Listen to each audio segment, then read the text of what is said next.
නැවතත් සාදුකාරය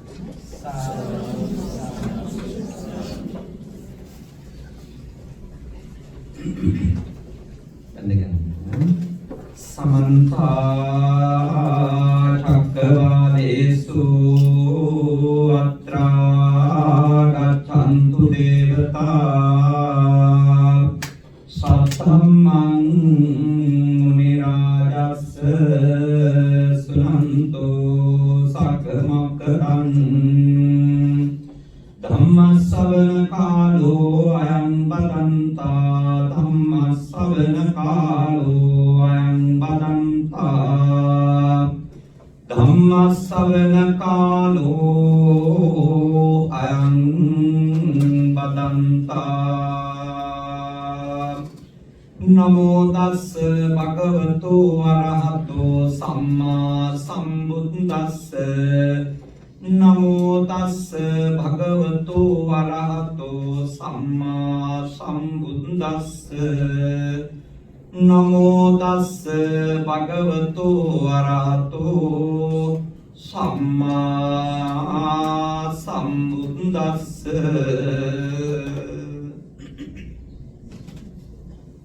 අවස්ථාවේ වැඩ සිටින අපේ කල්යාණ මිත්‍ර වගේම ඉතා දිගු කාලයක් ඔබට ආධ්‍යාත්මික ගුරුවරයෙක් ලෙස විශේෂයෙන් මේ වස්සාන සමයේ මහෝපකාරීව මේ පළාතේ වැඩ වාසය කරන්නට යෙදුණු ශාස්ත්‍රපති පූජනීය සුනීත ස්වාමීන් වහන්සේගෙන් අවසරයි.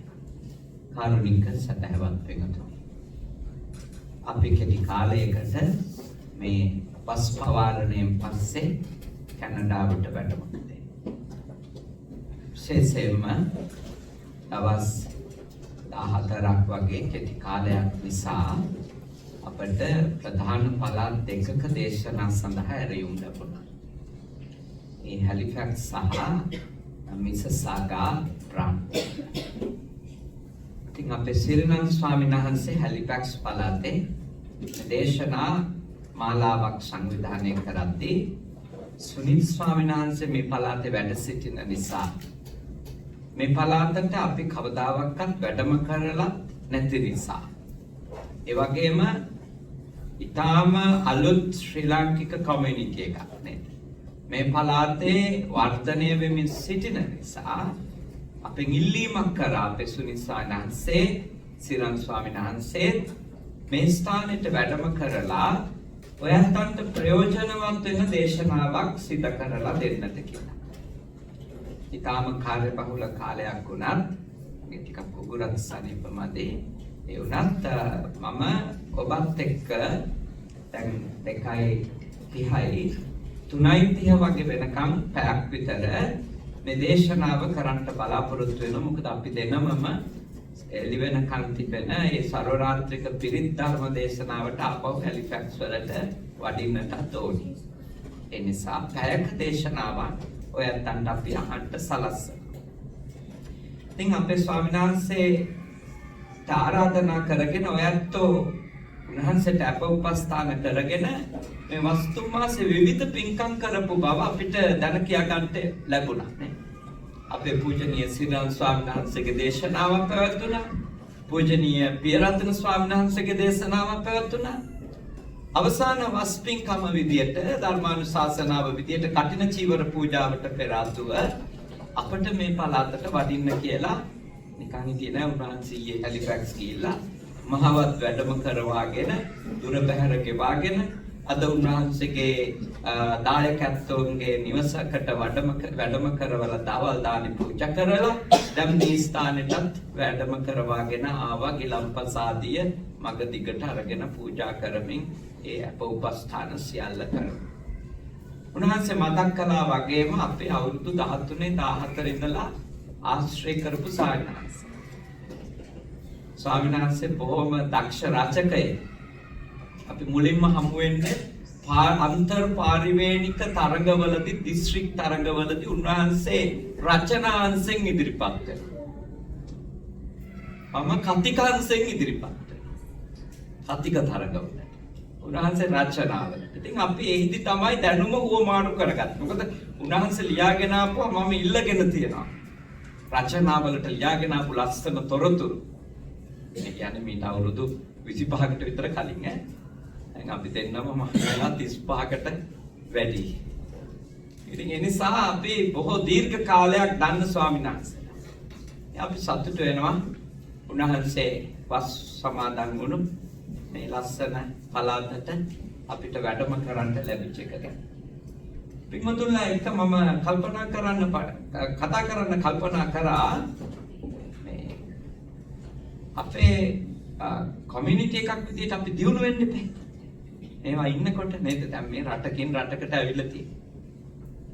මව්බිමේ ඉඳලා සතපුම් දසදහස් ගාණක් ඈතට ඇවිත්.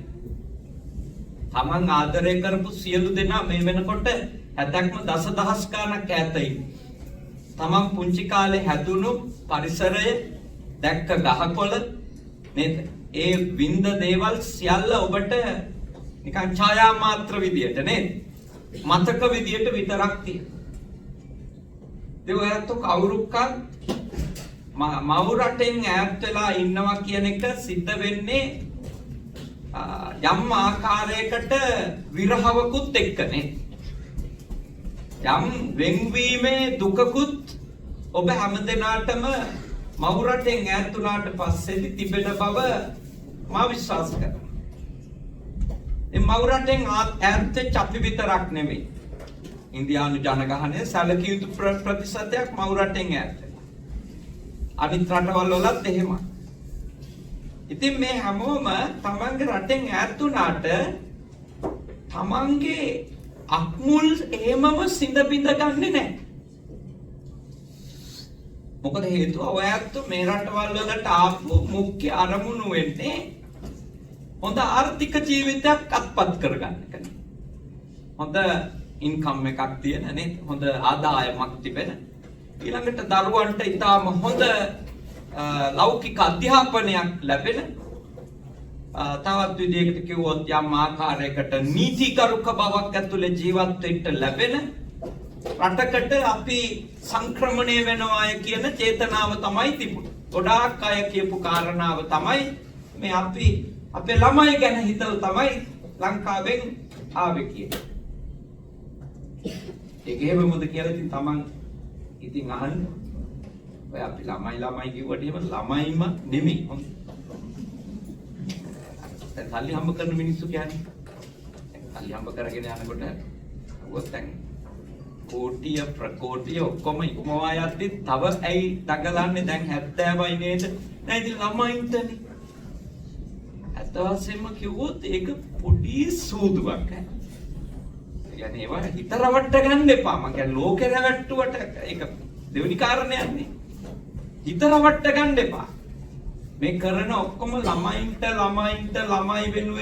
වෙනුවෙන් කිව්වට එහෙමම නෙමෙයි. නැත්තෙමත් නෙමෙයි. ළමයි ඉන්නවා තමයි. ඒත් එහෙමම නෙමෙයි. මේකේ ඉන්නේ මම ඉස්සෙල්ලා. එහෙම මේ ලෝකෙ මේ මම නැතුව කෙලෙස් සහිත ලෝකෙ නේද? මම රැක ගැනීම, මම තෘප්තිමත් කිරීම, මාව ලොකු කර ගැනීම නේද? මාව ඔසවා තැබීම තමයි සාමාන්‍යයෙන් මේ කෙලෙස් සහිත ලෝකේ සියලු ක්‍රියාකාරකම් වල මූල සාධක. ඒ නිසා මේ ආවේ තමන් වෙනුවෙන් තමයි. තමන්ගේ තෘප්තිය වෙනුවෙන්. තමන් තෘප්තිමත් වෙනවා තමන්ගේ ළමයින්ටත් හොඳ ජීවිතයක් දීලා. තේරුණා? එතන තෘප්තිමත් වෙන්නේ කවුද? තමන්. ළමයි මිලෝ සංසාරයක් දන්නවද කියන්නකෝ.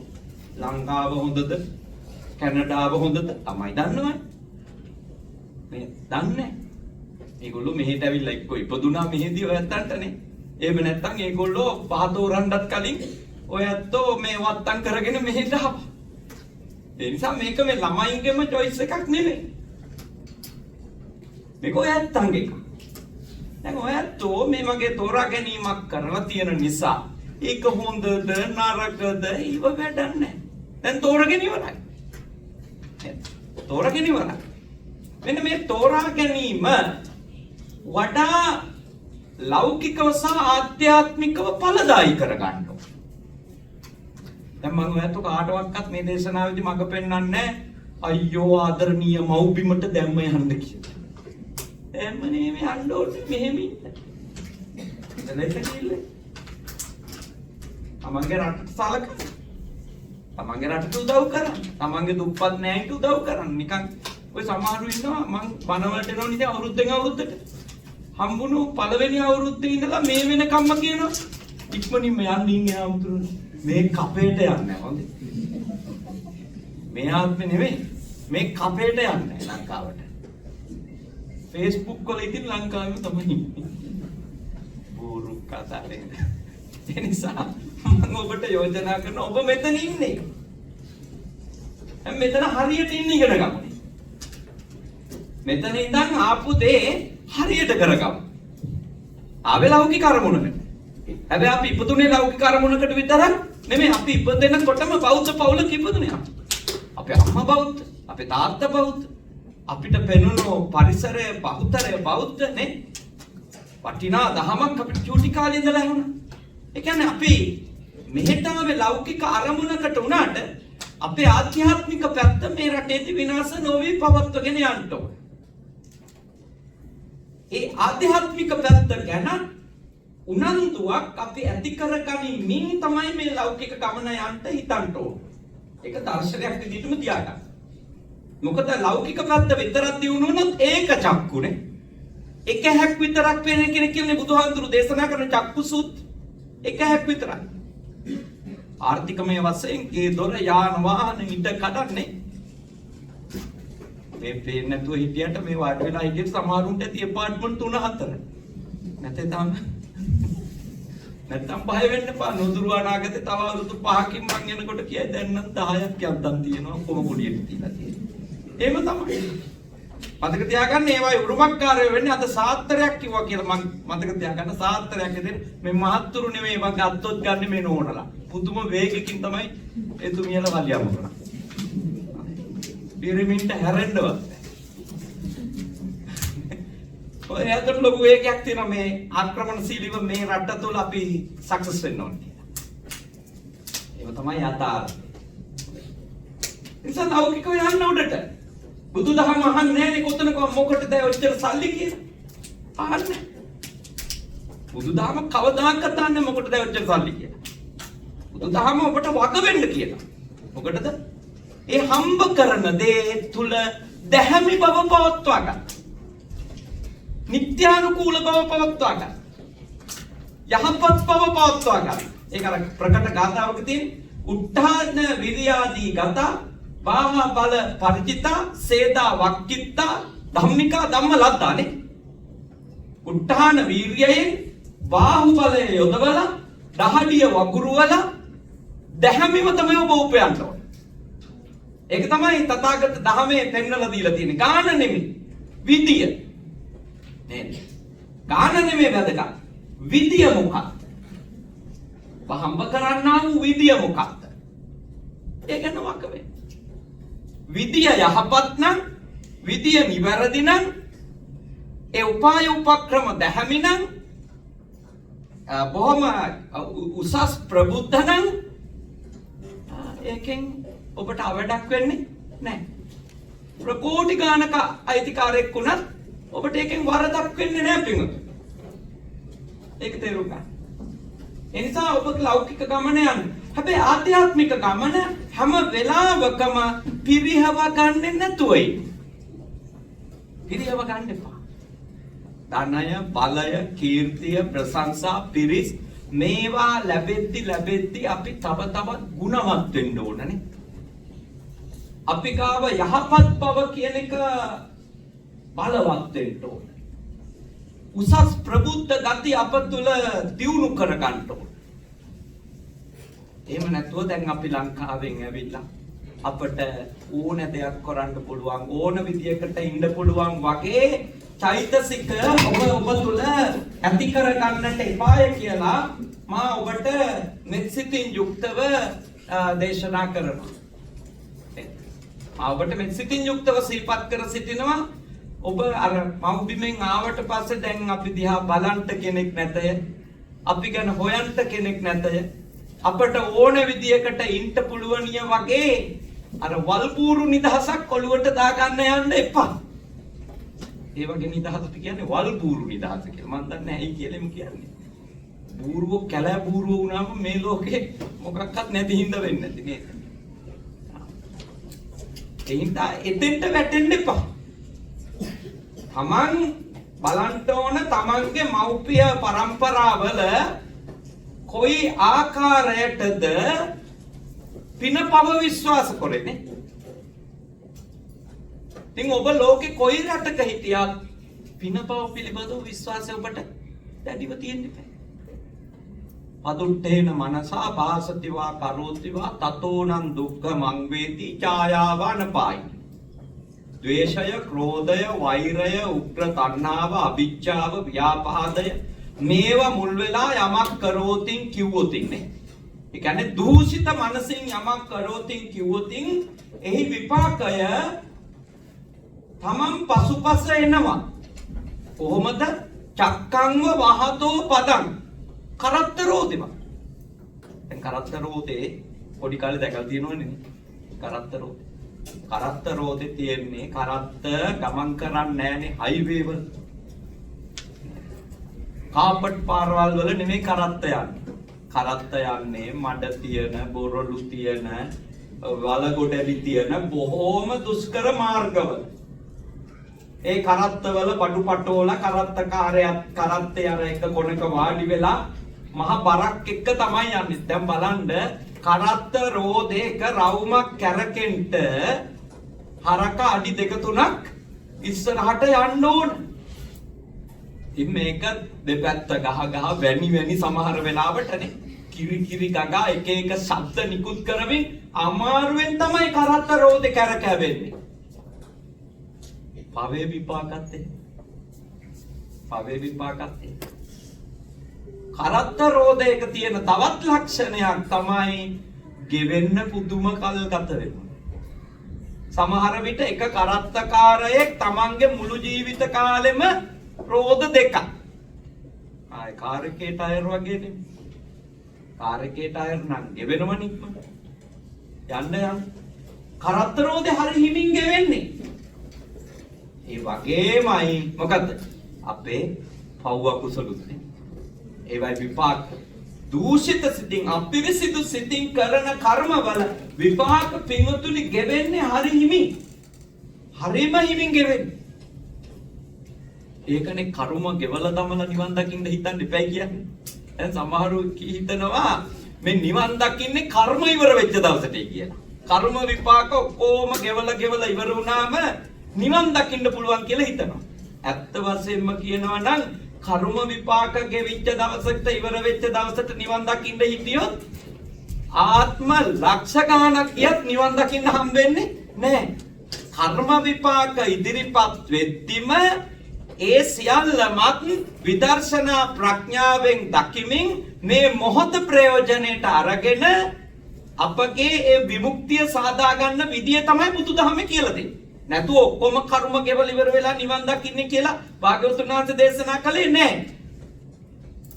නිර්වාණ අවබෝධයට පත්වෙච්ච උත්තමයෝ කර්ම විපාක ගෙවද නැද්ද? ඒව භාග්‍යවතුන් වහන්සේට කර්ම විපාක ඉදිරිපත් වුණානේ. පිරිනුවම් පානක විවිධ ලෙඩ රෝග, නිന്ദා අපහාස, කරදර බාධක තථාගතයන් වහන්සේට ආවා.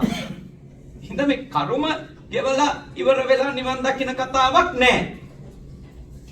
නිර්වාණය අවබෝධ කරගත්තු කෙනාට ලැබෙන ලාභය තමයි ආයේ උපතක් නැති නිසා, ආයේ භවකාමී ජීවිතයක් නැති නිසා අතීත සංසාර ගමනේ කරන ලද කර්ම විපාක වලට නැවත මුහුණ දෙන්න වෙන්නේ නැහැ. හැබැයි ඒ අත්ත පිරිනිවන් පානකම් අර කරපු කර්මවල විපාක එනවා මනස අවබෝධයටපත් උනා. විවිධ විපාක වාර ඉදිරිපත්. ඉතින් මේ භව ගැන විශ්වාසය මේ දරුවන්ට ඇති කරන්න බෑ. මේ අපේ මේ පරම්පරාවට වගේම අපේ ඊළඟ පරම්පරාවටත් අම්මා තාත්තගේ ලොකු වගකීමක් තමයි භව ගැන අවබෝධය ඇති කරලා භවෙන් වැළකීම ගැන විශ්වාසය ඇති කරන්න ඕනේ. ඉතින් අම්මට තාත්තට කරන්නේ කියපු යුතුයකම් වලක් තියෙන්නේ දරුවෝ වෙනුවෙන් පළවෙනි එක ඕකනේ. පාපා නිවාරෙන් දිනේ. භවෙන් වළක්වන්න. ඒකට නම් අපි පව් විශ්වාස කරනවා. අපි පව් ලෙස පිළිගන්නවා. අම්මා තාත්තා ගුරුවරයා අපි පිළිගන්නේ නැත්නම් අපි විශ්වාස කරන්නේ නැත්නම් අපි වැළකෙන්නේ නැත්නම් තව කෙනෙක්ව එතෙන්ට ගෙනියන්න බෑ. ඒ ළමයි වෙනුවෙන් ලොකෝ මෙහෙවරක් තමයි පවෙන් දරුවෝ ටික බේරගන්නේ. ඊළඟට කල්යාණේ නිමේෂය. කුසලයේ පිටවන්න ඕන. වන දහම් අස්සවන්න ඕන, දස කුසල් වලින් වළක්වලා දස කුසලේ සමාදන් කරවන්න ඕන, දම්පැන් පූජා කරවන්න ඕන, භාවනාවේ යොදවන්න ඕන. සතිය නුවණ දියුණු කරවන්න ඕන, කුසලයේ සමාදන් කරවන්න ඕන. හොඳ දේහි ගුණ ධර්මයේ සිරිත විරිත අඳුන්වලා දීලා යහපතෙහි යොදවන්න ඕන. දැන් ඔන්න ඔතෙන්දි තමයි නේද? පවෙන් වළක්වලා කුසලයේ යොදවද්දී අතිශයින් වැදගත් දෙයක් තමයි මේ දරුවන්ට තමන්ගේ මව්බස උගන්වන්න. දැන් ඔයත් මොනතරම් ඉංග්‍රීසියෙන් බණ ඇහුවත් රහ නැහැ නේද? බණ නම් ඉතින් සිංහලෙන්ම අහන්න. සිංහලෙන් අහනකොට තමයි ඔයත්තන්ට ඒ බණේ හොඳ අර්ථ නේද අවබෝධ වෙන්නේ. දැන් ඉංග්‍රීසියෙන් සමහර කරුණක් මේ පැහැදිලි බුදුදහමේ කරුණක් පැහැදිලි කරන අපේ ස්වාමීන් වහන්සේ වචන 10ක් විතර කියනවා. මේ එකම වචනෙටනේ. දැන් ශ්‍රද්ධාව කිව්වොත් මේක එක්ස්ප්ලেইন කරන්න වචන ගොඩක් කියන්නේ. අපේ වචනේ අපේ මේ සිංහල භාෂාවේ තියෙන සරුවත්කම නිසා ඒ හැඟීම ඒක අපිට උපදිනවා ඒක අහනකොට. මේ දරුවන්ට තමන් කතා කරපු භාෂාව මගහැරෙන්න දෙන්න එපා. මතක තියාගන්න අම්මා කතා කරපු භාෂාව මදර් ටං එක නෙමෙයි.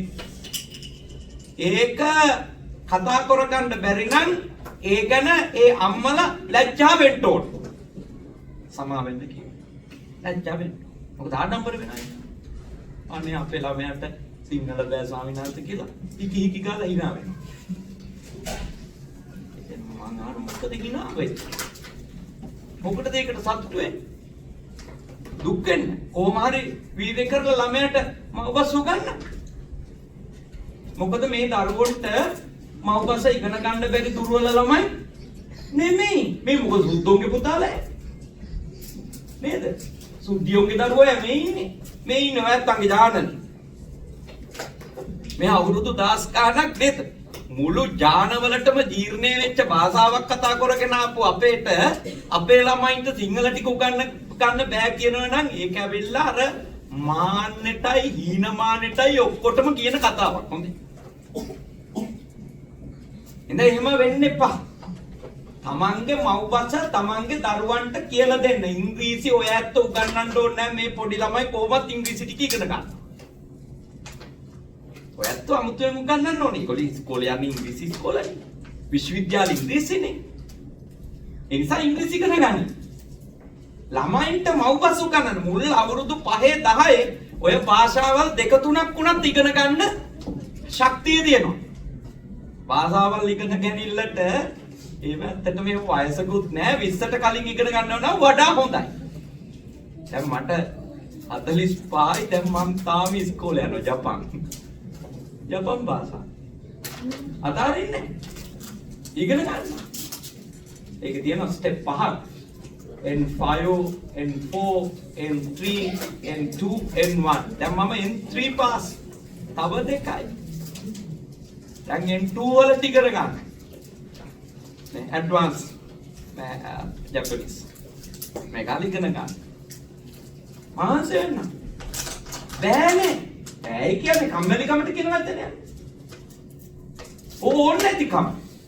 ඒ හින්දා ඔබේ දරුවෝ හැම කෙනාටම හොඳට සිංහල භාෂාව උගන්වන්න. ලියන්න බැරි වුණත් කමක් නැහැ.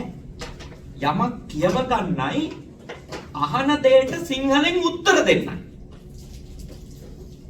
ඒකට ලැජ්ජා වෙන්න දෙන්න එපා. උකට ලැජ්ජ වෙන්නේ. ලැජ්ජ වෙන්න දෙන්න ඕනේ නෑ.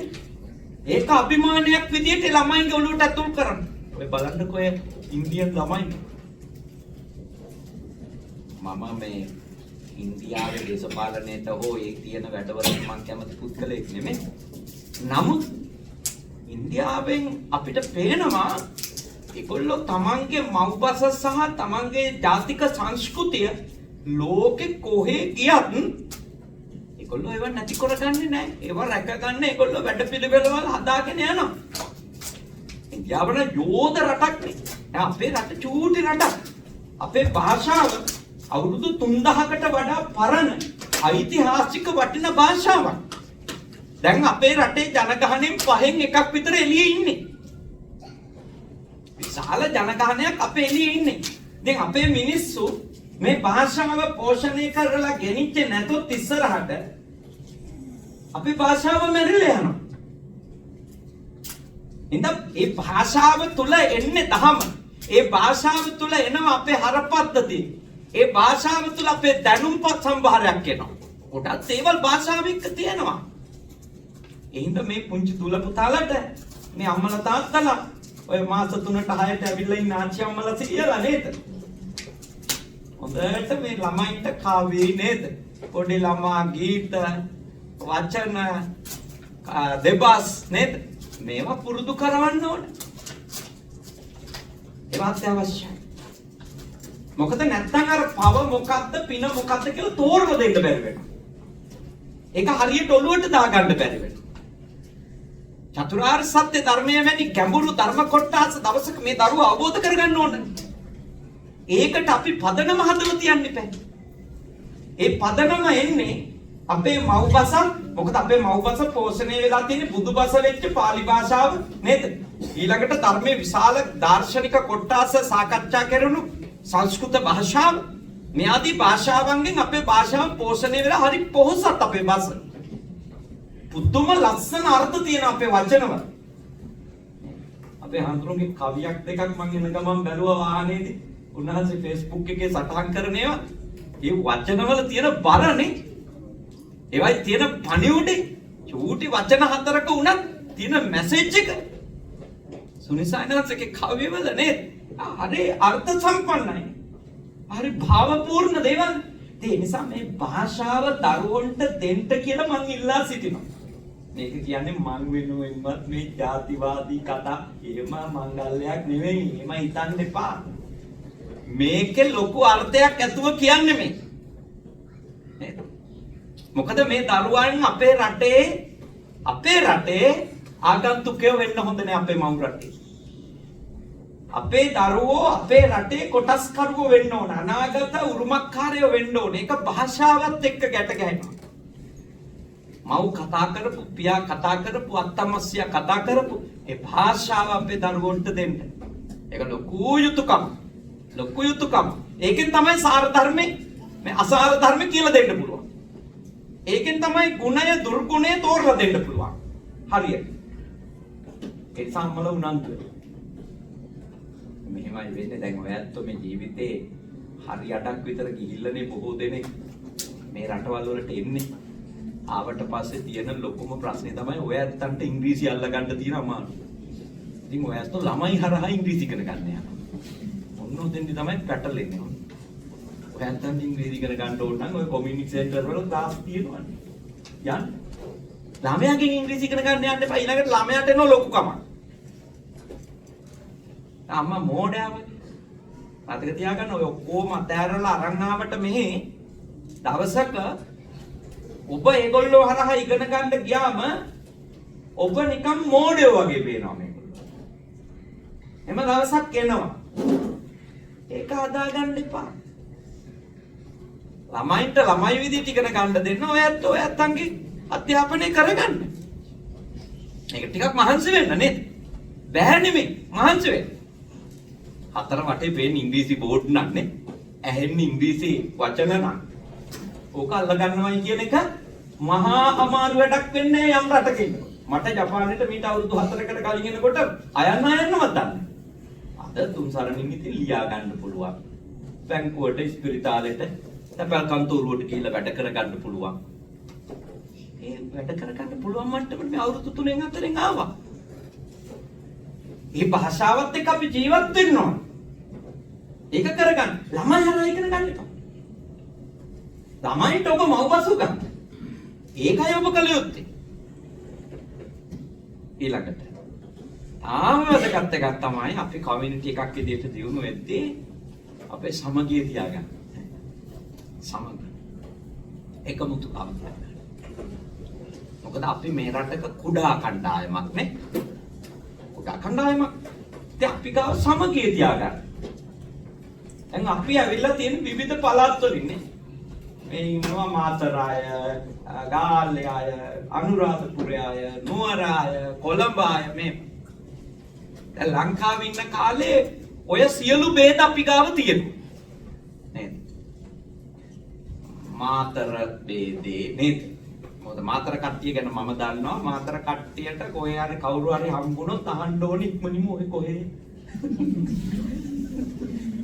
බලයිකම කොහේ. ආඩ ඉතේනවා. ආලා ඉතින් පිටර ගංගෙන් ඉහාලා නිකන් අමුතු හැඟීමක් ඇති වෙලා අමුතු හිතයිශිකමක් ඇති වෙනවා. ඕකම තමයි අනිත් අයගේ. ඉතින් මේ ප්‍රාදේශීය ගෝත්‍රික වාද අපේ ඔළුවේ තියෙනවා. මම යෝජනා කරනවා මෙහෙට ආවට පස්සේදී ගංගා නම් ගඟේ ජලයත් නේද? යමුනා නම් ගඟේ ජලයත්, අජිරවතී ගඟේ ජලයත් මේ ඔක්කොම ගංගාවල ජලය මූදට වැටුණා ලුණු රහ වෙනවා වගේ පලාත මොකක් වුණත් නේද? ලංකාව මෙහෙට ආවට පස්සේ අපි ශ්‍රී ලාංකිකයෝ, අපි බෞද්ධයෝ, අපි සිංහල කතෝලිකයෝ අපි එක මිනිස්සු ටිකක් කියන ඒ චෛතසිකෙන් ඉන්න. අර ප්‍රාදේශීය ඒවා හදාගන්න එපා. මේ ඔතනින් නවතින්නේ නැහැ. ඊළඟට ඉස්කෝල මාන්න. නේ? අපි අහවල් ඉස්කෝලේ ආදි ශිෂ්‍යයෝ. එහෙම කොමියුනිටි එකක් හැදිලා හිටියට කමක් නැහැ. නමුත් ඒකෙන් වෙන් වෙන්න හොඳ නැහැ. ભેද හදාගන්න හොඳ නැහැ. අපි අසුවල් යුනිවර්සිටි, අපි පේරා, අපි ජපුර. දැන් අලුතින් ආඩම්බරෙන් කියන්නේ ප්‍රෙසිඩන්ට් කැලණි නිසා අපි කැලණි. එහෙම මනස්කාත හදාගන්න එපා. මෙහෙදී එකක්වත් අහන්නේ නැහැ. මේ රස්සාවකට යනකොට ජපුරේ එන්න එහෙම කියනවා. අඳුනෙත් මහත්තයා කියනවා අපිට පාන්ද කියලා තමයි මේ කට්ටිය අහන්න පුළුවන්. ජපුරේද කියලා ඇහුවා. ඒ නිසා මම ඔබට යෝජනා කරනවා ඔබේ ජපුරේ කන් ඔබේ පේරාදෙනි කන් රුහුනේ කන් නේද? අපි කොළඹ ඔය එකක්වත් වැඩක් නැහැ. මෙහෙදී ඉන්න අපි ශ්‍රී ලාංකිකයෝ නේද? අපි බෞද්ධ කණ්ඩායමක්, අපි බෞද්ධයෝ, අපි සිංහල කතෝලිකයෝ, අපි ඔක්කොම එක මිනිස්සු ටිකක්. ඒ පුංචි ලස්සන දූපතකින් අපි මේ රටට ආවේ. අපි බෙදෙන්න හොඳ නැහැ. අපි එක එක්කෙනාව පහත් කරන්න හොඳ නැහැ. අපි එක එක්කෙනාව කොන් කරන්න හොඳ නැහැ. ඒ හැඟීම් නැති කරගන්න. පොදු හැඟීම. පොදු චෛතසිකය. නැත්නම් ඔය ගෞරවයෙන් එන්නේ ඈ සමගිය හැදෙන්නේ නැහැ ගෞරවයෙන් නැතුව. සමගිය හැදෙන්නේ ගෞරවය ආව. ගෞරවයත් එක්කම උපදින සාමය. ඒ කියන්නේ මම ඔබට වඩා වෙනත් සංස්කෘතික ගති ලක්ෂණ තියනවා වෙන්න පුළුවන්. වෙන අනන්‍යතා තියනවා වෙන්න පුළුවන්. හැබැයි මට ඔබගේ වෙනස්කම ඉවසන්න පුළුවන් නම්, ඔබට මගේ වෙනස්කම් ඉවසන්න පුළුවන් නම් එතන ගෞරවය උපදිනවද නැද්ද? උපදිනවා. එතන සාමය උපදිනවා. ඒ කියන්නේ ඔබගේ විවිධත්වය, ඔබගේ වෙනස්කම් මට ඉවසන්න පුළුවන් නම් එතන සාමය තියෙනවා. කාන්තාවක් කියන්නේ වෙන අනන්‍යතාවයක් නේ. පිරිමියෙක් කියන්නේ වෙන අනන්‍යතාවයක්. මේ දෙන්න අතර සාමය හැදෙන්නේ කොහොමද? සාමය උපදින්නේ එකිනෙකාගේ වෙනස් අනන්‍යතාවය පිළිගන්න ඕන. පිළිගන්න ඕන.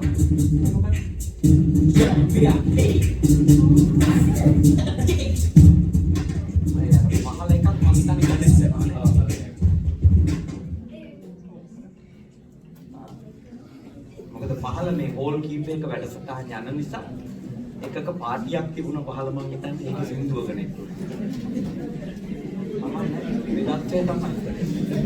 එතකොට මේ ඔබ අවබෝධ කරගන්නට ඕන දේ තමයි මේ සාමය කියන එක උපදින්නේ ගෞරවය එක්ක. ගෞරව කිරීම කියන එකේදී අපි තේරුම් ගන්න ඕන හැමතිස්සෙම වෙනස්කමට එකඟ වෙන්න, වෙනස්කම පිළිගන්න නේ.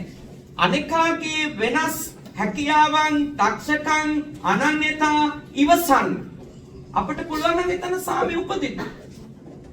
එහෙම තමයි බුදුදහමේ උගන්වපු ඔය ගාරවච කියන ධර්මයේ දියුණු වෙන්නේ. ගෞරවය කියන එක සාමකාමී බව කියන එක උපදින්නේ ඒක වර්ධනය වෙන්නේ අපි හරියට එකිනෙකා සමග නේද? එකිනෙකා සමග එකිනෙකාගේ අනන්‍යතා අඳුනගෙන ඒවා එක්ක ඉවසීමෙන් වැඩ කරන්න. විශේෂයෙන්ම මේ පළාතට කියන්නේ අපේ මොන්ටන් පළාතට ආපු ඔබ ලංකාවේ කොයි පළාතෙන් ආවත් මේදි ශ්‍රී ලාංකිකයෝ බෞද්ධ දහම හෝ කතෝලික දහම අදහන අනුගමනය කරන ශ්‍රී ලාංකිකයෝ අර මුල් අනන්‍යතා අර වෙනත් කුඩා සංස්කෘතික අනන්‍යතා කියන ඒවා තමන්ගේ ගාව තිබිච්චාවේ. හැබැයි අනිකාගේ වෙනස්කම අනිකාගේ වෙනස් සංස්කෘතික උරුමය ඉවසමින් පොදු දෙයට එකතු වෙන්න. නැත්තම් හැමදාම අපි ભેද බින්න වෙච්ච කණ්ඩායමක් වෙන්නේ. අපි ભેද බින්න වෙලා අපි 10 දෙනෙකුට එක 6 මාසයක් යන්න බෑනේ. 10 දෙනෙකුට එකව වෙලා එක 6 මාසයක් සාමෙන් ඉන්නවයි කියන එක ලේසි පහසු වැඩක් නෙමෙයි. මං හිතන්නේ මේ තරයි ජාතීන් විදියට ගත්තොත් නම් අපි තමයි ඉක්මනින්ම ભેද බින්න වෙන්නේ නේ. අපේ රටේම ආපු අනිත් ජාතීන් සලකා බැලුවත් මම දන්නවා ඒගොල්ලෝ බොහොම අපිට ආදර්ශයක් විදියට ගන්න පුළුවන් ඒගොල්ලෝගේ සමගි සම්පන්නකම. දුම සමගියක් තියෙනවා. ඒ සමගිය පවත්ව ගන්න නම් ඔය තියෙන පොඩි දේවල් මත ලොකුකම් හදාගන්නේ නැතුව හැමෝම අපි බෞද්ධයෝ අපි ශ්‍රී ලාංකිකයෝ අපි අපේ මාතෘභූමියෙන් ආපු පිරිස කියන ඒ උදාර හැඟීමෙන් අපි සාමූහික හැඟීමක් ඇති කරගෙන කටයුතු කරන්න ඕන. නැත්නම් මේ පළාත්වල පන්සලක් හරි පවත්වගෙන යන්න පුළුවන්ද? බෑ. සමගි සම්පන්න නැතුව කුඩා කණ්ඩායමකට පන්සලක් හෝ වෙනත් සමාජ වැඩක් කරගෙන යන්න බෑ. මොකද අපි එකට ඉඳීමේ තියෙනවා ලොකු ප්‍රයෝජන. දැන් මේ දරුවෝ සංසන්දනාත්මකව බලනවනේ ඔය ඇත්තෝ ගෙදර එපයි කියන ඒවා සහ පාසලේදී කරන්න කියන ඒවානේ. ඔය ඇත්තන්ගේ ළමයා හැදෙන්නේ ශ්‍රී ලංකන් කොමියුනිටි එකත් එක්ක එක්ව වෙන්නේ නැතුවම කියමුකෝ. එයා ඉස්කෝලේ යනවා ඔය ඇත්තෝ තීරණයක් ගන්නවා අපෝ අපි නම් ලංකාවේ උන් ඇතුළු කරන්නේ නැහැ කියලා. මම සුපර් මාකට් එකකදී දැක්කත් නිකන් සිංහල නෙමෙයි වගේ. ආවිතන් යනවා කතා කරන්නේ නැතුව අරනවා. එහෙම අපි හුදකලා වෙනවා කියලා හිතන්නකෝ. වෙන්නේ මොකද්ද? ඔබ ළමයට ගෙදර ඉඳන් යම් උපදෙස් දෙනවා. හැබැයි එයාගේ වැඩිපුර ආදර්ශ වෙන්නේ කවුද? මේ රටේ දේවල් නේ. එළියෙන් හම්බෙන පරිසරය. හැබැයි එයාට පේනවා නම් නෑ. අසුවලා සිංහල. එයාගේ ගෙදර අම්මත් මෙහෙමනේ කියන්නේ එපා කියලා මේක. එයාගේ තාත්තත් මේක එපා කියනවානේ. මෙන්න මේවා කරන්න කියනවානේ. එතකොට අපේ ළමයින්ට පේනකොට මේ අපේ සංස්කෘතිය මෙන්න මේ දේවල් වෙනස්. මේ දේවල් වැලියුස් විදිහට පිළිගන්න. මේ දේවල් තමයි අගය කරන්නේ. ඒක යාට පේන්න ඕන ඒ කණ්ඩායමේම තවත් ළමයි කරන බව. එතකොට තමයි මේ ළමයින්ට ලේසි ඒකට එකතු වෙන්න. නැත්නම් ඔයත් කොච්චර රකින්න හැදුවත් එහෙම රකින්න හම්බෙන්නේ නැහැ. ඒ එකතු වෙලා ඉන්න එකෙන් ඔයත්න්ගේ දරුවන්ට ඔයත්න්ගේ දහම ඔයත්න්ගේ උරුමයන් නේද ඔයත්න්ගේ වටිනකම් ඔයත් පිළිගත්තු සාරයන් දී ගන්න හරි ලේසි. දැන් අපි අර දාන ගෙදරකට ගියා. ඒ ගෙදර පොඩි ලාඩුවෝ ටික ඔක්කොම හැමෝම ගාථා දන්නවනේ සායනස්. ඔබ වහන්සේ ලොකු වීරය කරන් තිනවා වස් කාලේ. ඒ ළමයි ගාථා කියන හොඳට. මම අහන් හිටියා. ඒ ළමයි හොඳයි. හැදිලා තියෙනවා. වන්දිනවා හොඳට දාන කීයක් ගහලා. ගාථාව දන්නවා. ඒ මොකද ඒගොල්ලෝ එකතු වෙන හින්දානේ. මේ එකතු වෙන්නේ නැතුව තනියෙන් ගයක් අස්සේ තියාගෙන මේ දරුවෙක්ව පුහුණු කරගන්න බෑ. අපේ සංස්කෘතියේ දේවල් දෙන්න නම් අපේ සංස්කෘතිය අනුගමනය කරන තව අය මුණ ගැහෙන්න ඕන. ඒ පැත්ත හදන්න. ඒකට සමගිය තියාගන්න නේද?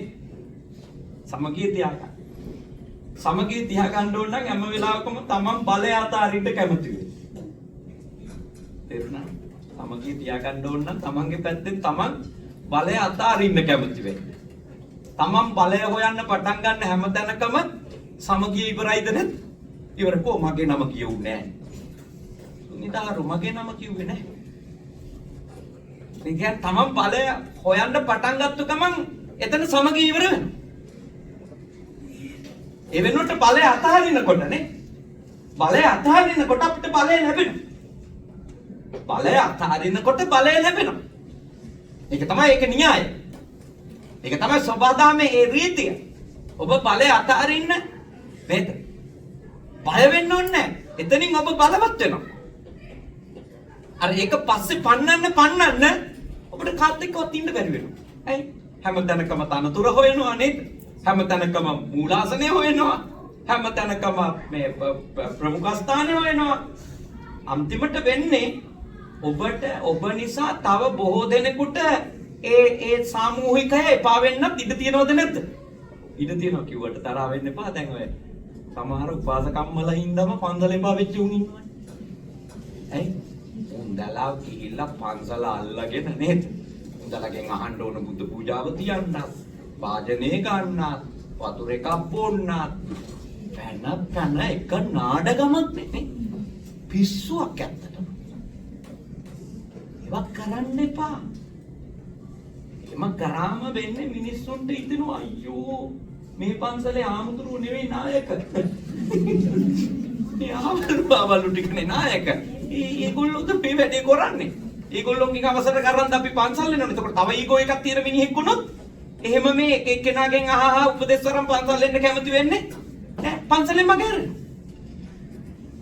මොකක් හරි සංවිධානයක් තියෙනවා ඒකෙන් අයින් වෙනවා. ඇයි? අර එක්කෙනෙක් දෙන්නේ කැමතිස්සෙම මේ අනිත් අයම මෝඩයෝ කියලා හිතාගෙන දඟලන්න ගන්නවා. එහෙම කරන්න එපා. තමන්ට කවුරු හරි කෙනෙක්ව මේ උදාහර වැඩවලට යොදා ගන්න ඕන කියලා හිතනවා නම් එයාව ඉස්සරහට තල්ලු කරන්න පුරුදු වෙන්න. තමන් අඩියක් පස්සට යන්න පුරුදු වෙන්න නේ. එතකොටනේ මේ පොඩි එකෙක් හරි දෙයකට ඉස්සරහට එදෙව්වොත් නේ පොඩි එකා ඊළඟ දවසේ සතුටින් එන්නේ. නැතු අපිම පණිනවා නම් හැම එකේම ඉස්සරහට කවදාවත් අපිට කිසිම දෙයක් කරන්න හම්බෙන්නේ නැහැ ඉස්සරහට. දිනු කරන්න හම්බෙන්නේ. ඒ නිසා මේ බුදුදහමේ තියෙන වටින දේවල් මේ අතහැරීම නේද? අතහැරීම. අපි දන්නවා ඉතින් දැන් මම මහාන වෙලා 35ක් වෙනවා පන්සල් 5ක ඉතින් ලොකු ආන්දරෝ කිව්වට ඉතින් උපදේශක ලොකු ආන්දරෝ කොහොලයිට පන්සල් ටික දීලා තියෙන්නේ. ඉතින් මේවා ඉඳ පන්සල් 6ක ඉතින් මම දන්නවා කොච්චර අමාරුද. අපේ සිංහල මිනිස්සුත් එක්කනේ. සමහර වෙලාවට අපේ ශිෂ්‍ය මමලා කියනවා හරි ස්ට්‍රෙස්. මේක මහා පීඩාවක් ස්වාමීන් වහන්සේ. ඇයි? 100ක් ඉන්නවනම් 100කෙම හිත හොඳ කරමු. උත්සවයක් වුණොත් එහෙම ඉවරයි. පොල් තෙල් පහනට දැන් පහන් වැටි 500ක් විතර වුණා. හැම මිනිහම බලාපොරොත්තු වෙනවා. පහනක් පත්තු කරා. තමන්ගේ නම කියයිද නැද්ද කියලා පුටුවේ නැගිටින්න ඔන්න මෙන්න ඉන්නේ. උත්සවයක් පිස්සු. මේවා අතාරින්න බැරි නම් අපිට ගෙනියන්න බෑ මොකොත්. අපිට ඉස්සරහට යන්න බෑ. අපි තේරුම් ගන්න ඕනේ ඉතින් ඔය පහන් පත්තු කරන එකක් තියෙන චාරිත්‍රාක්. ඒක ඉතින් ඒක රොටේට් වෙන්න දැම්මන් ඉවරයි නේ. හරි මේ සැරේ පත්තු කරන්නේ මේ කට්ටිය ඊළඟ අවුරුදු උත්සවයට ඊළඟ කට්ටිය.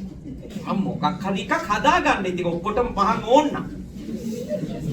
නැත්තම් පිටෙන්න පුරා පහන්ම පත්තු කරනවා. ඔක්කොම පහන්. එනිසා මේ ලෙඩ සනීප කරගන්න ඕනේ නැත්තම් සමගිය එන්නේ නැහැ. අපි බෙදලා තියෙන ඔය ලෙඩ හින්දා.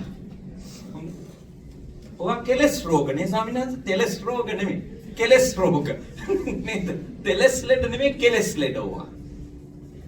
ඊනමාලේ නේ. Tamanට ලංකාවෙන් ලැබිච්ච නැතිව මෙහෙවිල හොයාගන්න තරම්. ඒ වගේ ඇරියස් එක ආවොත් ඔහොම තමයි වෙන්නේ. ඒ නිසා ඒව හදාගන්න එපා. දැන් මට මේවා කියලා දෙන්න පුළුවන් මං කැනඩාවේ නෙවෙයි. ඒ නිසා මට හොඳට අවවාද දීලා යන්න පුළුවන්. එතකොට මේක මුළු කැනඩාවේ ඉන්න හාමුදුරුවන්ට උදව්වක්. දැන් පන්සල් ගෙනියන්න පුළුවන් එතකොට කාත් එක්ක. හරි ලේසිනේ. නැත්තම් රණ්ඩුනේ. ප්‍රශ්නනේ නේද? කොන් කෙරුවා කියයි ගණන් ගත්තේ නෑ කියයි අහවල්ලු එක්කයි කතන්දර. ඒ නිසා පින්වතුනි ඔබ හැමතිස්සෙම ඔබට ඕන නම් මේ ශාසනයත් මේ රටවල් වල තහවුරු කරගන්න ඔබේ පැත්තෙන් අතාරින්න. ඔබේ පැත්තෙන් අතාරින්න. මොකද ඔබට ලැබෙන්න ඕන දේ ඔබගේ හිත විසින් ඔබට ලබා දෙන්න. ඔය ලෝකෙන් නෙමෙයි ඔබට දේවල් ලැබෙන්නේ. ලෝකෙන් මේ පැය දෙක උත්සවයකනේ. මේ පහනක් පත්තු කරන්නේ නම කියවෙනවා මොනවද? ඔයා මේ ඊළඟ තප්පරේ අපි මැරලා ගියොත් අරන් යන්නද? මේ ඒක කොච්චර හිස් බොළඳ දේවල්ද කියලා අපි හිතන්නේ නැහැ. මේ සසර ගමනේ තියෙන බරපතලකමත් එක්කනේ. අපි ඒ වගේ චූටි දේවල් වලින් සතුටු වෙන මහා ආස්වාදයක් ලබන මිනිස්සු වෙලා නවතිනවද? අපි හිතන්න එපා.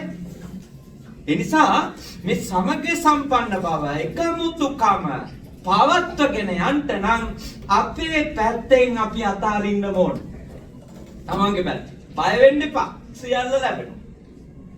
ඔබ අතහැරීමට බය වෙන්න එපා. දීම ගැන භාග්‍යවතුන් වහන්සේගේ දේශනාවක් තියෙන උන්වහන්සේ කල්ප 90ක් ආපස්සට මෙනෙහි කරලා මේ දීපු අයට මොකද වුනේ කියන්නේ.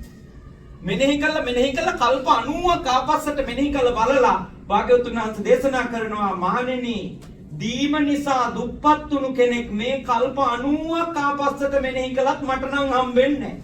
ඒකේ දීම නිසා අතහැරීම නිසා කාටවත් නැති වෙලා නැහැ.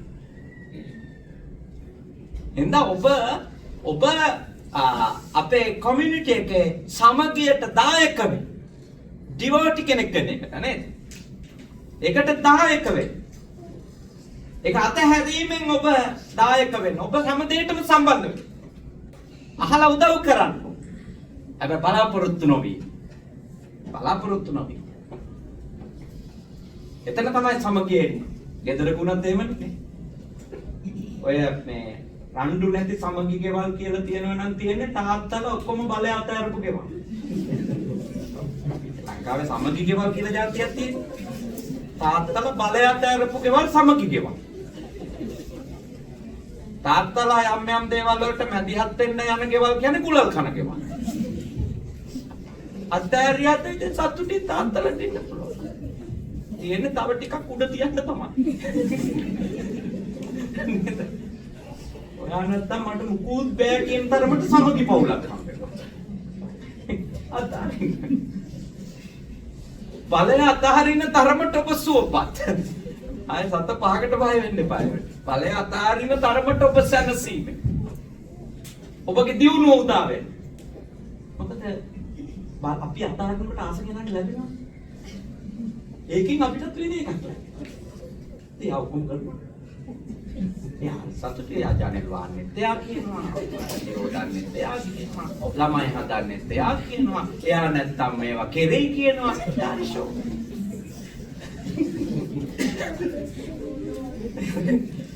ඔබ මේ ලෝකෙ කොස්තනකවත් අතහැරීමට නම් බය වෙන්න එපා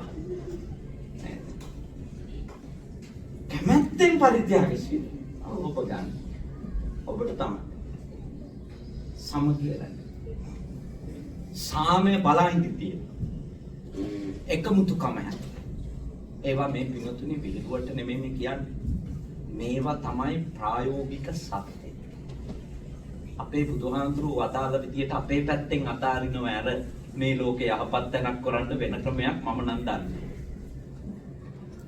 ලෝකෙට හෝ ගෙදරට හෝ සාමය උදා කරන්න ඕන නම් තමන්ගේ පැත්තෙන් අතාරින්න ඕනේ එච්චර තමයි කියන්නේ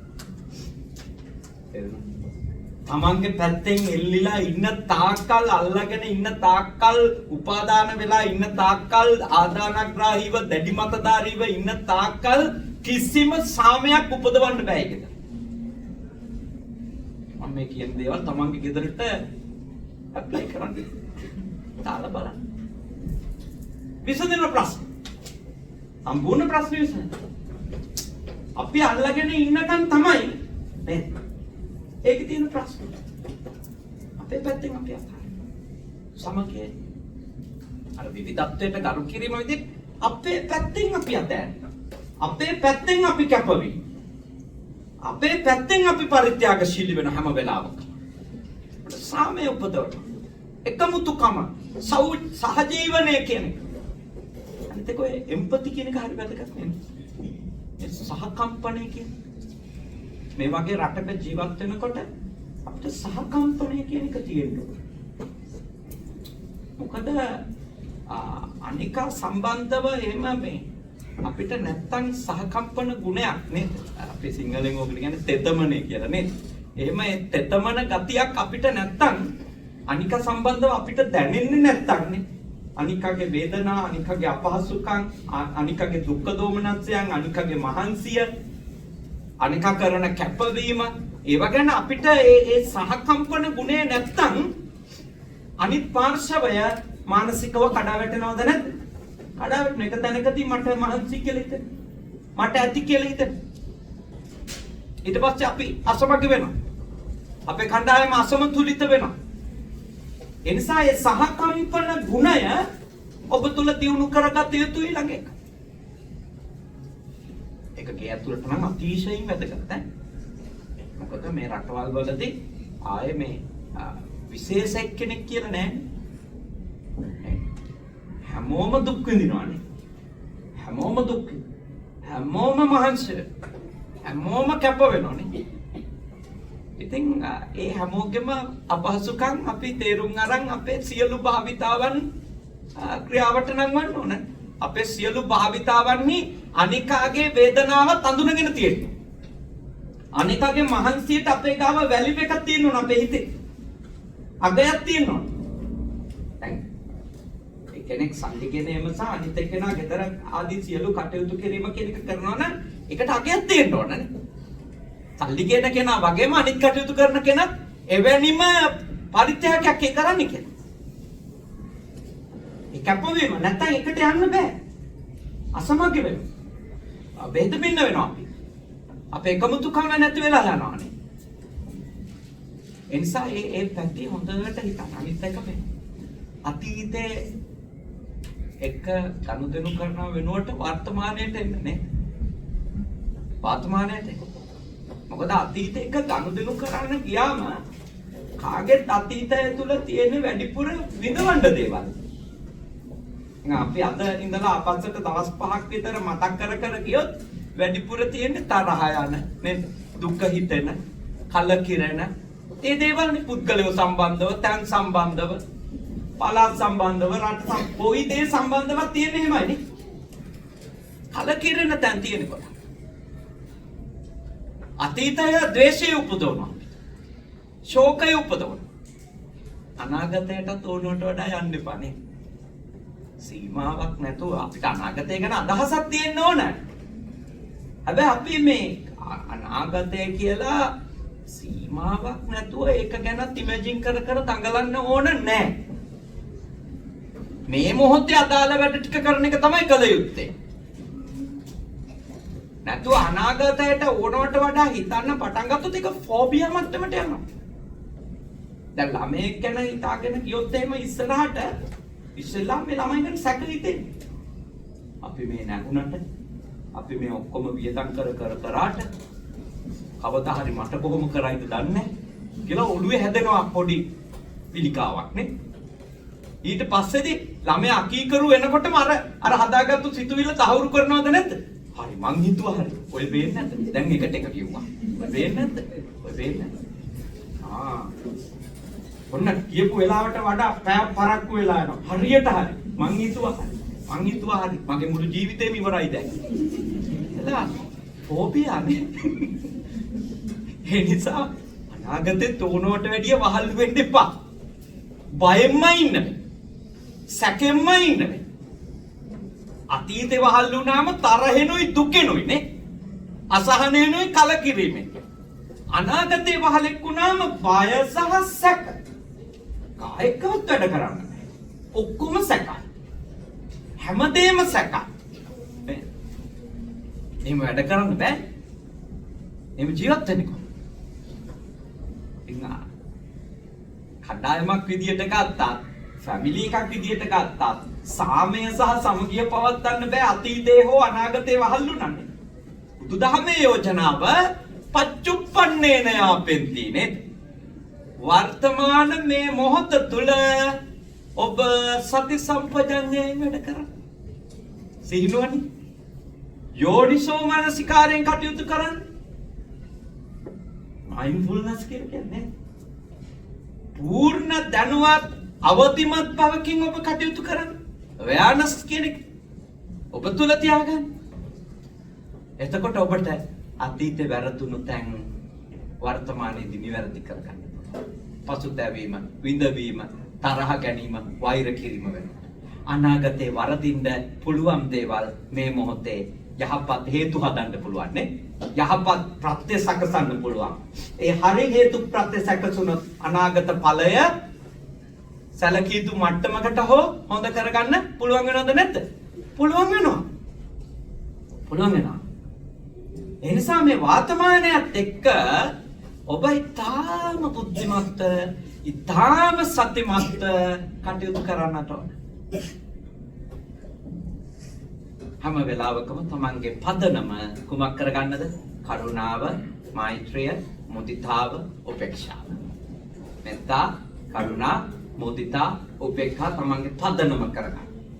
තමන්ගේ පදනම. අනිකාව කායිකව, මානසිකව සුවපත් වෙනවා දකින්න එක තමන්ගේ ප්‍රාර්ථනාව කරගන්න. අනිකාගේ දුර්වලකම් වලදී කරුණාවන්තව ඉවසන කෙනෙක් වෙන්න. හිංසාකාරීව කටයුතු කරන කෙනෙක් නොවෙන්න.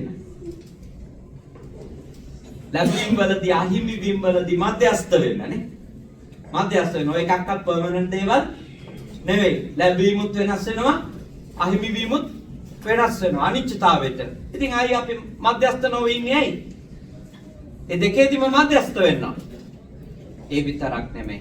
තමන්ගේ ශක්තියෙන් කවුරු හරි පොඩ්ඩක් හරි උදව්වක් ලබාගෙන තියෙනවා නම් උඩට ගිහිල්ලා එයා ගැන සතුටු වෙන්න. මම දැක්කා ඊයේ එක පෝස්ට් එකක් Facebook එකේ උඩට පහළට යනකොට හරි භයානක වාක්‍යයක් කියලා තියෙනවා. බුදුදහමට නම් සම්පූර්ණ පටහැනි. මොකද්ද? එහි තියෙනවා කලගුණ දන්නේ නැති ඒ උන්ට නම් කිසි උදව්වක් කරන්න යන්න එපා. කාටද? කලගුණ දන්නේ නැති ඒ උන්ට කිසි උදව්වක් කරන්න යන්න එපා. මම බලද්දි 2200ක් ෂෙයා කළා. ඒ කියන්නේ ලක්ෂ ගාණක් බලලා. මම කල්පනා කරා එහෙමනම් මේ සමාජය හැදෙන්න යන්නේ මේ සමාජයේ කිසිවෙකුට උදව් නොකරන තැනක් වේවිද නැද්ද? උදව් නොකරන තැනක් වෙයි. ඇයි? අපි දන්නවද හරියටම අපි උදව්ව කරන්න කලින් කවුරු හරි කළගුණ සලකන කෙනෙක්ද නැති කෙනෙක්ද කියලා? අපි කොහොමද දන්නේ? අපි දන්නේ. අපි මේ දරුවෝ කළගුණ සලකයිද නැද්ද කියලා අපි දන්නවද? අපි එහෙම කළගුණ සලකනවා කියලා ෂුවර් එකක් තියාගෙන නම් ඒ කරන්නේ උදව්වක්ද බිස්නස් එකක්ද? නේ? ඒ කියන්නේ අපි කාට හරි උදව් කරන්න ඕනේ එයාට ඒ උදව්ව ඕන හින්දා. ඒක තමයි මුදිතා ගුණය දිනු කරගත්තු මිනිස්සෙකෝගේ හැසිරීම. අපි මේ උදව් කරලා පෙරලා අපිට ස්තුතිවන්ත බව අපේක්ෂා කර ඉන්නවා නම් අපිට මේ තථාගත ධර්මයේ හේවණල්ලවත් වැටලා නැහැ මං කියන්නේ. ස්තුතිවන්ත වීම ඒක එයාගේ වැඩක්. නොවීම ඒකත් එයාගේ වැඩක්.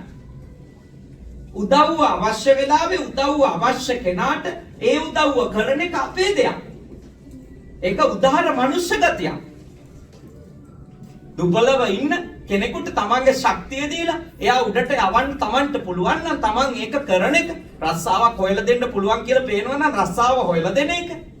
වීසා එකක් අලුත් කරගන්න උදව් කරගන්න පුළුවන් කියලා හිතනවා නම් ඒකට උදව් කර. ඒක මනුස්ස ගතිය. එයා පෙරලා අපිට ස්තුතිවන්ත වෙනවද? අපේ මලකෙවල් වල නිදි මරන්න එනවද? නයිට් ගහන්න නැටන්නේ. ඒවා යාගේ වැඩ. ඒවා අපිට අදාළ නැහැ. එහෙම හිතුවනම් එහෙම මේ ලෝකේ එක මිනිහෙක් තව මිනිහෙකුට උදව් කරන්නේ. ඇයි? බහුතරයකට ගත්තු උදව් මතකද අමතකද? අමතකයි. උදව්ව ගත්තට පස්සේ බහුතරයකට අමතකයි පින්වතුනි. ඒක මනුස්ස ගතියක්. එහෙමයි කියලා අපි මේ කරන දුප්පතුන්ට කරන උදව්, නැති බැරි අයට කරන උදව්, සමාජයේ උපකාර අවශ්‍යයට කරන උදව් උපකාර අපි නවත්තනවා නම් අපි මේ මනුස්ස සමාජයට නිගාවක් කරනවා. අපේ උදාහර මනුස්ස ජීවිතයට අපි මහා පහත් අවඩක් කරනවා. උදව් කරන්නේ නැති මිනිස්සු දැන් වැඩි වෙලා ඒ නිසා කලගුණේ හිතන්නේ නැති සමාජයකට අපි මුකුත් කරන්නේ මම නම් අනිත් අයගේ කෙලෙහි ගුණ නැතිකම ගැන කල්පනා කරලා මගේ ගුණ ධර්ම නැති කරගන්නේ නැහැ. මට දෙයක් තියෙනම් මම දෙනවා. මගේ හැකියාවෙන් උදව්වක් කළ හැකි නම් මං කරනවා. එයා ඒකට ස්තුතිවන්ත වෙනවද නැද්ද? එයාට ඒක මතකද නැද්ද? එයාගේ වැඩ. අපිට මොකටද ඒක? දැන් මම පොඩි නමලා 100 ගානකට උගන්නලා පිරිවෙන් අවසානයේ පාස් කරවලා මේ තමන්ගේ පන්සල් වලට යවලා තියෙනවා. මගේ ආයතනෙ තියන. අඩුම මේ පන්සල් වලින් කොපි පොතක් පෑනක් ගන්නෙ නැතුව අපි උගන්වන්නේ. ඔක්කොම මට බණ පිරිකරට හම්බ වෙන දේවල් වලින් තමයි පොඩි සායනාන්තලට උගන්වන්නේ. දැන් පිරිවෙන් අවසානයේම පාස් වෙලා යනවා සුනිතා. ඔබ වහන්සේට කියන්න විභාග ප්‍රතිඵලාවම පාස් වුණා ලොකු ආන්තුරුණී කියන්නවත් කෝල් එකක් දීපු 10 දෙනෙක් නැහැ. එහෙම නැහැ. මේ මොකක් හරි හේතුවක් මත ඒගොල්ලන්ට ඒක අමතක වෙන්නේ නැති මම හිතන්නේ ඒකේ ඒ කියන්නේ මම ඒගොල්ලන්ට සබ්ජෙක්ට් එක උගන්වන්න සමත් වුණාට ඒගොල්ලන්ගේ මේ පැත්ත හදන්න තරම් මම සමත් වෙලා නැහැ. ඒක මගේ ප්‍රශ්නයක්. ඒකේ නමලට බැනලා වැඩකුත් නැහැ. දැන් මේ 100ක් විතර උගන්නලා 90ක් විතර ස්තුතිවත් කිව්වේ නැහැ කියලා මම තව පොඩි නමකට උගන්නන එක නවත්තනව නම් මොන ආමුදුරු කෙනෙක්ද මම? මොකද්ද මගේ මහානකමේ තියෙන අවබෝධය? අසත්පුරුෂය වැඩක් නැහැ. මේ අශෘතවත් පෘතජ්ජනයින්ගේ සිතුවිලිනේ. ධර්මයක් දන්නේ නැතිනේ. ආර්ය ධර්මය අහපු නැති. ආර්ය ධර්මයේ දක්ෂ නැති. ආර්ය ධර්මයේ හික්මුණු නැති අය. ආර්ය ධර්මයේ අහපු ආර්ය ධර්මයේ දක්ෂ ආර්ය ධර්මයේ හික්මන ශ්‍රුතවත් ආර්ය ශ්‍රාවකයෝ විදිහට අපි හැසිරෙන්නේ නැහැ. අපි හැසිරෙන්නේ. අපි දැනගන්න ඕන අපේ තථාගතයන් වහන්සේගේ දහම පුහුණු වෙන්න තමයි අපිට අනිත් අය මුණ ගැහෙන්නේ. මට අනිත් අය මුණ ගැහෙන්නේ ඇයි? මට දහම මුණ පුහුණු වෙන්න. ඒ මුණ ගැහිච්ච හැම කෙනෙක්ගෙම මට පාඩමක් ඉගෙන ගන්න තියෙනවා. අවබෝධයක් ලබා ගන්න තියෙනවා. මම ඒගොල්ලන්ට උපකාර කරන මගේ කරුණාව මෛත්‍රිය දියුණු කරනවා. ඒ නිසා ඔබ මේ ලෝකේ හොයන්න යන්න එපා උදව් කරද්දි කළ ගුණ දන්න අයට විතරයි මං උදව් කරන්නේ කියලා වගේ ඒ මෝඩ ප්‍රකාශන වල සරණ යන්න එපා. තමන්ගේ Facebook වල වෝල් එකේ දාන්නවත් එපා ඒ වගේ. ඒවා මේ අර තරහෙන් වෛරෙන් ඉන්න සමාජයක ප්‍රකාශන නෙවෙයි. වා මේ බුද්ධිමත් ප්‍රබුද්ධ සමාජයක ප්‍රකාශන නෙමෙයි. සා බුද්ධිමත් වෙන්න. ඒ කරුණා මෛත්‍රී උපේක්ෂා ආදී උදාාර ගුණ ඔබ තුළ තියාගෙන කටයුතු කරන්න ඔබට අවශ්‍ය කරන සමගිය එකමුතුකම් නේද සෞභාග්‍ය උදා කරගන්න පුළුවන්. දැන් පැයක් ඉවරයි. ඊටාම ශ්‍රද්ධාවෙන් ඔයත් අහම්කම් දුන්නා මට මෙච්චර වෙලා කියලා දෙන්න ඕනුනේ මොනවද? එකමුතුකම සමගිය සාමය දියුණුව උදා කරගන්න අපේ පැත්තෙන් දියුණු කරගත යුතුයි. තමන්ගේ පැත්තෙන් හොඳේ. අනිත් අය මේව දියුණු කරන් සාමය උදාගෙන තම බලන් ඉඳිපා. තමන්ගේ පැත්තෙන් දියුණු කරගෙන තමන් මේ සමගියට දායක වෙන්න. ඉතාලම හොඳට මේ අත්ත මේ දේශනාව අහන් හිටියා. අපේ ස්වාමීන් වහන්සේ බොහොම මෛත්‍රියෙන් කරුණාවෙන් අනුකම්පාවෙන් මේ දේශනාව සංවිධානය කළා. දායකත්වත් එක්ක උන්වහන්සේ නම් ටිකක් සඳහන් කළා පස්සෙත් සඳහන් කරා වේවා. ඉතින් බොහොම හොඳට පින්කම කරගත්තා. මේ ත්‍යාමගේ අනුශාසනාව දික් කරන්නේ අද මේ ශාලාවෙන් කරවාගෙන ප්‍රචාරණ කටයුතු සිදු කරලා හැමෝටම දහම් කරුණක් අහන්න සූදානම් කරලා අපේ ජාතිය අපේ සමාජය දියුණු පවුණු කරගන්නට උපකාර කරලා මේ කටයුතු වලට සම්බන්ධ වුණු ස්වාමීන් වහන්සේ මට ලබා දෙනවා මේ දායකත්වයන් අරගත්තු පිරිසක්. ප්‍රදීප් සහ රෝහිණී දෙපළ සහ මල්සි කිම්සි කියන දරුවන් ප්‍රධාන දායකත්වය අරගෙන මේ පින්කමේදී කටයුතු කරලා තියෙනවා. ඒ අත්තු තනියම නෙමෙයි අනිත් අයගේ සහාය ලැබෙන්න ඕන මේ කටයුතු වලදී. ඒ අත්තන් නමින් මිය ගියපු අය ඉන්නවා.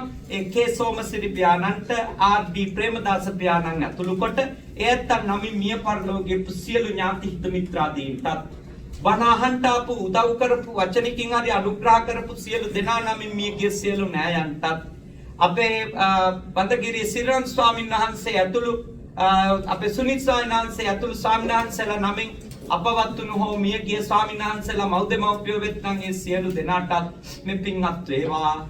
ඔබ අප හැම නමින් මිය ගිය සියලු නෑයන්ට වගේම අපේ මව් රට නිදහස් කර ගන්න දිවිපිතු අපේ ත්‍රිවිධ හමුදාවේ පොලිසිය සිවිල් ආරක්ෂක බලකායේ වීරෝධාර රණවිරුවන්ටත් මේ පින්වත් වේවා.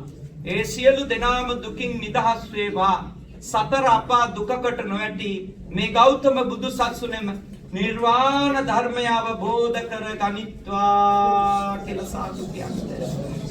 දෙඥාතීන්ට පින් දෙමු. ඉදම්මේ ඥාතේනං හෝතු සුඛිතා හොන්තු ඥාතයෝ. ඉදම්මේ ඥාතේනං හෝතු සුඛිතා හොන්තු ඥාතයෝ. ඉදම්මේ ඥාතේනං හෝතු සුඛිතා හොන්තු ඥාතයෝ. දෙවියන්ටත් අපි පින් අනුමෝදන් කරමු. දෙවියෝ මේ පින් අනුමෝදන් වෙත්වා. දෙවියන්ගේ ආශිර්වාදය අපේ සුනීත ස්වාමීන් වහන්සේ සිරන් ස්වාමීන් වහන්සේ ඇතුළු ඔයත්තන්ට මේ පලාත්වල මේ උතුම් ධර්ම මාර්ගය දියුණු පවුණු කරගන්න උපකාර කරන කල්යාණ මිත්‍රයින් වහන්සේලාට නිදුක් නිරෝගී භාවය සුවපත් භාවය චිර ජීවනයේ උදා කරත්වා. පින්කම සංවිධානය කරන්නට යෙදුණු ප්‍රධාන දායකත්වයේ ගත් ප්‍රදීප් රෝහිණී මහත්ම මහත්මීන් ඇතුළු ඒ දරුවන්ටත් සුජීවත්ව සිටින ඒ ඇත්තන්ගේ මව් දෙමව්පියන් එස්සේ කරුණාවති සෝමසිරි මැණිකේ කියන ඒ මෑණිවරුන්ටත් බණහන්ට ආපු ඔබටත් ඔබ හැම දෙනා නමින් මිය ගිය නෑයන්ටත් දෙවියන්ගේ ආශිර්වාද ලැබේවා. ලංකාවේ ජීවත් වෙන ඔබ හැම දෙනාගේ ආදරණීය අම්මා තාත්තට අත්තම්මා සීයාට සහෝදර සහෝදරියන්ට සියලු දෙවියන්ගේ ආශිර්වාද ලැබිලා නිදුක් වේවා නිරෝගී වේවා සුවපත් වේවා. ඔබ සියලු දෙනාගේ ප්‍රාර්ථනාවන් සමෘද්ධ කරගන්නට දෙවියෝ උපකාර කරත්වා. උතුම් දෙවිවරුද මේ පින් අනුමෝදන් වී අමා මහ නිවනින් සැනසෙත්වා. ආකාසට්ටාච බුම්මට්ටා දේවානාගා මහිත්‍තිකා පුඤ්ඤන්තං අනුමෝදිත්වා චිරං රක්ඛන්තු ශාසනං. ආකාසට්ටාච බුම්මට්ටා දේවානාගා මහිත්‍තිකා පුඤ්ඤන්තං අනුමෝදිත්වා චිරං රක්ඛන්තු දේශනං. ආකාසට්ටාච බුම්මට්ටා දේවානාගා මහිත්‍තිකා පුඤ්ඤන්තං චිරං රක්ඛන්තු මම් පරන්තේ. අවසාන වශයෙන් ඔබ අප හැම දෙනාට මිය ගිය නෑයන්ට දෙවි දේවතාවුන්ට මේ භවයේ පුරාම උපදින හැම භවයකම සත්පුරුෂ ඇසුරම ලැබේවා. කල්යාණ මිත්‍ර ඇසුරම ලැබේවා.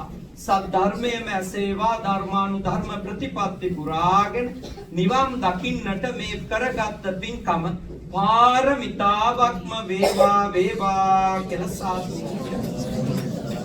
හොඳයි පින්කම ඉදිරි කටයුතු අපේ ස්වාමීන් වහන්සේ. අතිශයින්ම